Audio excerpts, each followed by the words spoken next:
Patrick, consequences for school shooting threats were a theme I heard as I worked on putting this story together all day today. So I talked to someone who's studied this for decades, searching for what's the truth right now about what can be hefty consequences.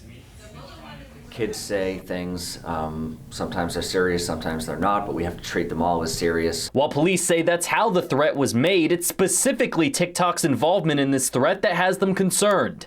Making these threats is a very, very serious crime, and it's going to affect you for the rest of your life. Treating it as a joke, treating it like a social media trend, it's silly. But just how serious of a crime is it? Well, today I looked at the Lee County School District's webpage. It says filing a false report concerning planting a bomb, an explosive, or the use of firearms is punishable by up to 15 years in prison and a fine of up to $10,000. And I think over time what you'll see is you'll continue to see these types of things where their challenge is basically to one-up the next person who's done something.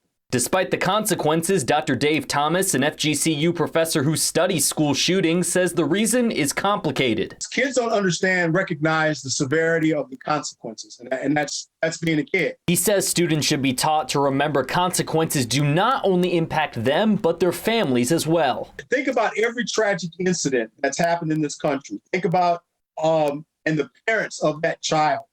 They are stuck with those consequences. They are stuck with having to apologize. Well, that's the same thing here. Thinking about consequences, something Corporal Mullen is also emphasizing. Every small thing might become a big thing, and we have to investigate it.